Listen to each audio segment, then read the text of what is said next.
Hey guys, so I'm back with another review of the most recent episode of The Mandalorian, The Tragedy. Now, originally I thought this was going to be another filler episode, considering the length of time is only 32 minutes long, but my god, yet again, I was wrong. The Tragedy is a terrific episode.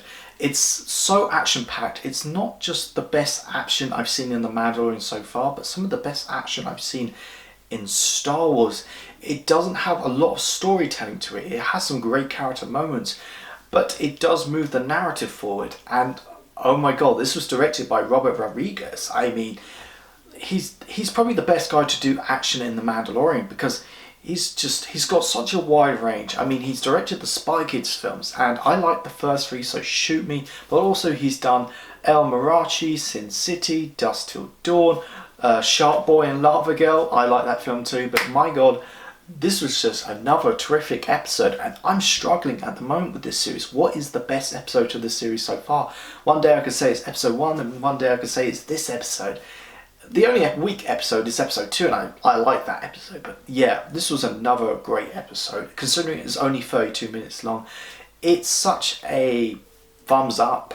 So the episode starts off with some really cute bonding between Din Djarin and Grogu, when Din Djarin calls his name out and he responds, and you see him laugh, you hear him laugh, and it's just quite amazing.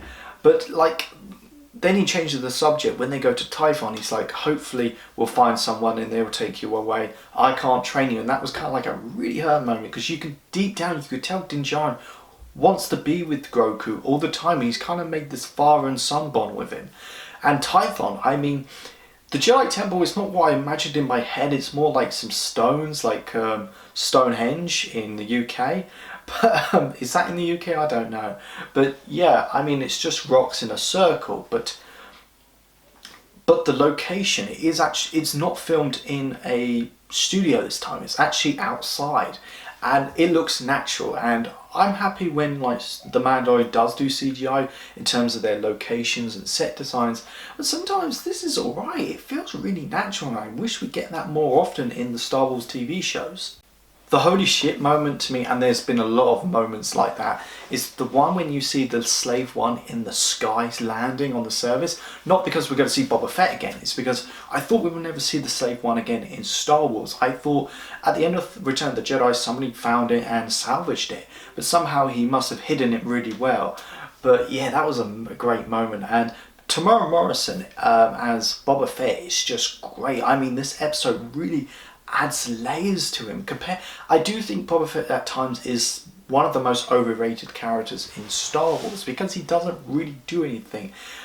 But this moment, I mean, my god, the way he beats up these stormtroopers with or without his armor, with the Garaffic Tusken Raider staff, completely bashing their helmets, is just amazing. And the moment when he gets the armor, and yes, he has put on a bit of weight. I mean, it kind of works in this context, and he's taking down the stormtroopers, and he uses like the dart kneecaps.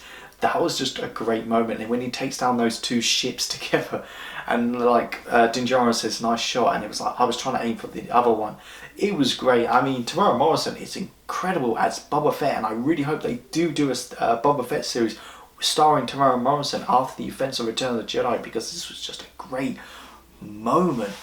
I mean, of course we get to see what was it again?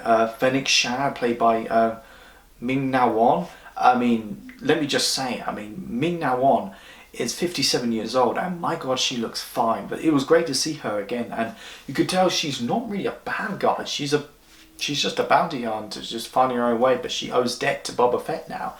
And yeah, she has some really great moments. There's a reason why the episode is called The Tragedy. Not because Grogu gets kidnapped, but the Razor Crest gets destroyed beyond repair. And that was just such an upsetting moment, because I really liked that ship, and it had some really great moments, and it just torn me apart. So I have 3 theories what will happen. I mean, for one, I think he'll get a new Razor Crest or some sort of new ship. Or the second reason is, there's going to be like a handful of episodes where he's going to be on a certain planet, whether it's Nepharo or another new planet, that he's got to work on that. Or here's my theory, and I do hope this happens, because this would be like a really cool moment in Star Wars, that something will happen to Boba Fett, or he no longer requires the slave one, so he gives it to Din Djarin. That would be such a great moment. But the episode also breaks the formula compared to the last 5 episodes, when it was always like, I'll help you if you help me. That was it. But this episode was just like, it's kind of like this like meeting, and then a bunch of stormtroopers come in, so they have to sort that out, and that's pretty much the episode. And that was just great. It was something different, and I think Robert Rodriguez, please come back. We finally get to see the Dark Troopers in action, kind of. There was only like 4 of them flying from point A to point B to back to point A, so I really hope they actually do something in the next couple of episodes. But it had that Iron Man feel to it when they're flying through the sky. This episode actually clarifies that Jango Fett was actually Mandalorian. He was a foundling. He actually fought in the Civil Wars. And it was a great moment for me, because I always thought that Jango Fett was Mandalorian. In the Clone Wars, it did establish that the character was actually just a bounty hunter that actually stole the armor, but I think they only did it to cover their tracks because they don't want to be associated with Jango Fett. So Boba Fett is kind of Mandalorian. He was a son of clone of a Mandalorian, so he does own the armor. But it really changes the character of Boba Fett. He still is a badass bounty hunter, but he has honor.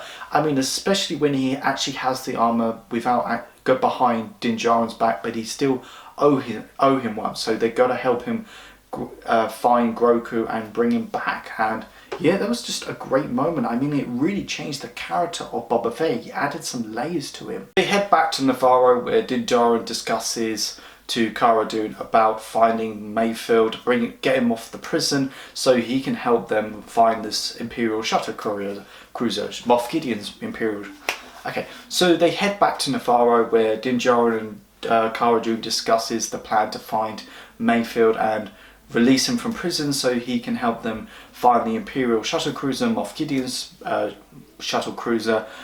And I think the next episode is going to be kind of like rounding up the gang. They're going to find Bo-Katan, Confam, maybe Frog Lady from episode 2. That would be really good. But yeah, I think they're going to try and bring back all these supporting characters and round them up, and they're going to find Grogu. That would be a great moment. But yeah, like they kind of did in the last episodes of Rebels, like bringing back all the supporting characters from one last adventure. And yeah, I'm really excited for this. So back when Grogu was meditating on the Stonehenge Jedi Temple, I think he was going to send a distress call to the nearest Jedi. I don't think it's going to be all the Jedi, because if you've seen Grogu using the Force for big amounts, he gets tired out instantly. So I think he was trying to find the nearest Jedi as possible. Whether we're going to see this Jedi in the next episode, or the last episode, or the next series, we don't know who it is. It could be Luke Skywalker, Quinlan Vos, Cal, Ezra, Mace Windu. So many possibilities. It could be a Force Ghost for all we know. But yeah, this episode, The Tragedy, my god, what another great episode. It's definitely up there as one of the best episodes. It's so hard to choose from this series, because I feel like this series has so many great episodes apart from episode 2, which I still find it good. But yeah, this was another 10 out of 10 episode, action-packed. It was Star Wars at its best in terms of action. Seeing Boba Fett again really was just so pleasing to watch. So yeah, another great episode, and I can't wait for the next 2 episodes, but it's going to be sad at the same time, because we'll probably have to wait for another year, possibly more, with this pandemic for Series 3.